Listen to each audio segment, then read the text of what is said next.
tahun ini akan lebih baik lagi karena kebijakan kita dengan BI udah sinkron. Harusnya ekonomi akan tumbuh lebih cepat. 6 bukan mustahil dicapai tahun ini. Jadi pelaku pasar siap-siap aja. Oh, kira-kira target Dibuka kan tadi naik. Saya pikir sih emang itu ada optimisme di pasar lah, pelaku pasar bahwa kita akan membaik terus ke depan. Kalau saya lihat fondasi ekonominya yang sudah agak membaik sekarang, tahun ini akan lebih baik lagi karena kebijakan kita dengan BI udah sinkron. Harusnya ekonomi akan tumbuh lebih cepat. 6 bukan mustahil dicapai tahun ini. Jadi pelaku pasar siap-siap aja. Oh, kira-kira target pagi-harinya di bulan apa? Tahun ini 10.000 Lebih, Pak. Lebih, Pak. itu bukan angka yang mustahil dicapai. Kebijakan apa yang diterapkan Pak untuk mendukung IHSG 10.000 itu Pak kira-kira? Dari pertumbuhan ekonomi yang baik, lebih baik dibanding tahun lalu kan sekarang 1 tahun penuh ini saya udah pegang ekonominya lah sama DURB dan lain-lain. Kalau kemarin kan saya masih separuh-separuh, masih seperempat malah. Harusnya dengan kebijakan yang lebih sinkron kita dengan bank sentral dengan yang lain-lain, ekonomi kita bisa tumbuh lebih cepat. Itu akan melandasi pertumbuhan keuntungan perusahaan juga. Pak. Jadi kalau apa-apa investor yang jeli jangan sampai ketinggalan. Pak, ini kan udah 2 kali pembukaan perdagangan, Pak Presiden kan nggak datang Pak. Ini respon Pak Purwai seperti apa Pak? Presiden lagi di Aceh. Itu juga menunjukkan bahwa Presiden amat peduli dengan masalah yang dihadapi masyarakat. Artinya apa? Yang lain pun nanti akan diperhatikan termasuk ekonominya. Jadi komitmen Presiden terhadap masyarakat, terhadap ekonomi amat kuat diperlihatkan dengan kunjungannya ke Aceh. Jadi nggak apa-apa. Kan alat-alatnya Presiden di sini semua. Pak, terkait defisit Pak, kemarin sampai tanggal 31 sampai jam 12 gimana Pak? Apakah masih Nanti akan diumumkan hari Senin. Aman tuh apa definisi? Definisi aman apa? Ya, masih sesuai dengan yang 2,7 itu di atas atau di bawah? Mungkin agak bergerak sedikit. Nanti Sedikit dari 2,75 Pak. agak sedikit. Nanti hari Senin akan diumumkan. Ke atas berarti Pak, bukan ke bawah. Kira-kira gimana ya? Kira-kira ke atas. Tapi yang jelas kita amankan tidak melanggar undang-undang. Jadi masih dianggap cukup bagus. Dengan keadaan ekonomi yang buruk di awal tahun ya, tahun lalu. Sekarang harusnya dengan ekonomi yang lebih bagus, harusnya ke depan defisit akan semakin terkendali. Dan yang penting ketika karena makin bergerak, keuntungan perusahaan juga semakin baik, otomatis nanti akan terjebak kepada harga saham ya. Pak, soal sabu gorengan dari bursa udah ada kelanjutannya belum Pak? Tadi kan Pak Mahendra udah menyebutkan ada beberapa langkah tuh yang disebutkan oleh dia katanya. Saya akan lihat terus dia serius apa enggak. Jadi insentifnya masih belum akan dikeluarin nih untuk Belum. bulan 6. Mereka belum minta insentif. Kalau mereka minta insentif, saya akan tanya apa prestasinya, berapa orang tangkap. Pak, bentar lagi kan direksi bursa akan habis masa jabatannya ya. Kira-kira dari Kemenkes sendiri ada kriteria khusus nggak buat calon direksi selanjutnya?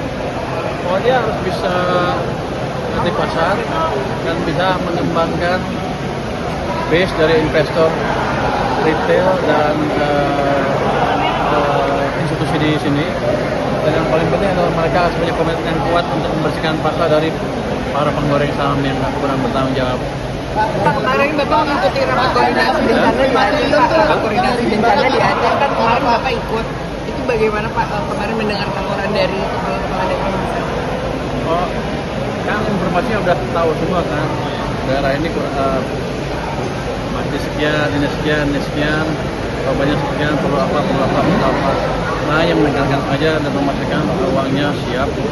Dan saya hanya mengimbau sedikit ke BNPB dan pihak-pihak yang menangani bencana. Kalau perlu dana, cepat-cepat ajukan. Kami dananya sudah siap. Itu aja. Karena kan masyarakat yang terkena dampak bencana itu nggak bisa nunggu terlalu lama. Kalau perlu alat ya beli alat, kalau perlu jembatan beli jembatan, kalau perlu rumah hunian tetap atau hunian sementara dibangun cepat-cepat. Pak, yang dana kemarin yang ditarik lagi sama Pak Purwai itu yang 75 triliun yang dari 276 itu buat apa aja Pak? Itu buat belanja rutin kementerian lembaga. Jadi saya tarik seperti ditarik dari sistem, tapi langsung dibelanjain lagi, jadi langsung masuk ke sistem perekonomian. Jadi tidak mengganggu uang beredar di sistem perekonomian. Malah harusnya lebih bagus karena ada dampak multiplier dari belanja pemerintah pusat maupun daerah. Jadi itu nggak apa-apa. Tapi yang 200 masih saya taruh di perbankan.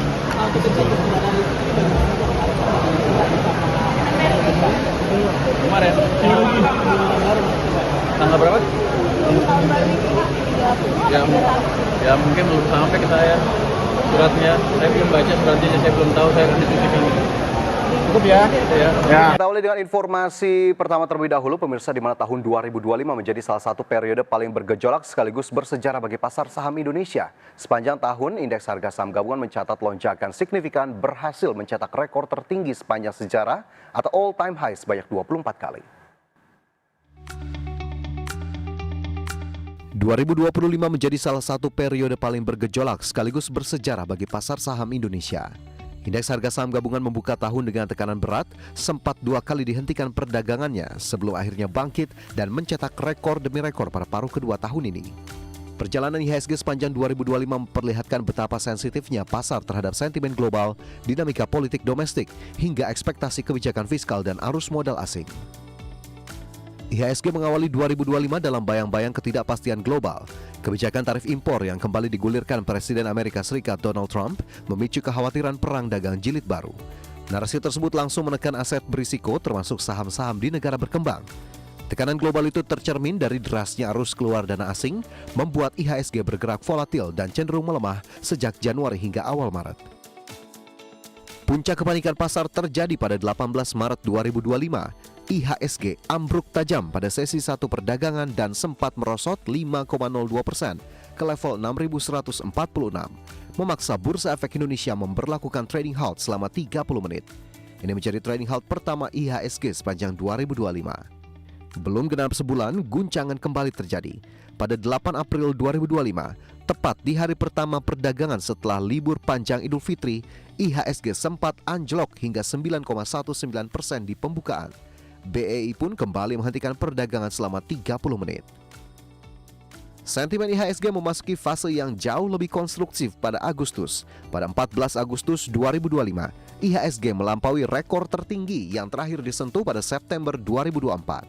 Sehari berselang 15 Agustus 2025, IHSG menembus level psikologis 8.000 untuk pertama kalinya, menandai fase baru rally pasar saham Indonesia.